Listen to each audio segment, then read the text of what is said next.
என் அருமை நண்பர்களே, தல அஜித்திற்கு இன்று தமிழகம் முழுவதும் கணக்கில்லாத ரசிகர்கள் என்பது நாடறிந்த விஷயம்தான். அதிலும் அவர் நடித்த சில படங்கள் இன்று வெளியிட்டாலும் 100 நாட்கள் தொய்வில்லாமல் ஓடும். இப்பட்டியலில் ஒன்றுதான் என்னை அறிந்தால். இந்நிலையில் கௌதம் மேனன் இயக்கப்படம் கன்னடத்தில் டப் செய்ய இருக்கிறது. சத்யதேவ் IPS என்ற பெயரில் டப் செய்யப்படும் இப்படம்தான் தமிழில் இருந்து கன்னடத்திற்கு டப் செய்யப்படும் முதல் படம் என்பது குறிப்பிடத்தக்கது. ஓகே ஃப்ரெண்ட்ஸ், இந்த வீடியோ உங்களுக்கு பிடிச்சிருந்தா சேனலை சப்ஸ்கிரைப் பண்ணுங்கள்.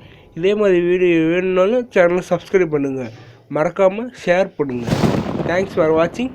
Please subscribe our channel.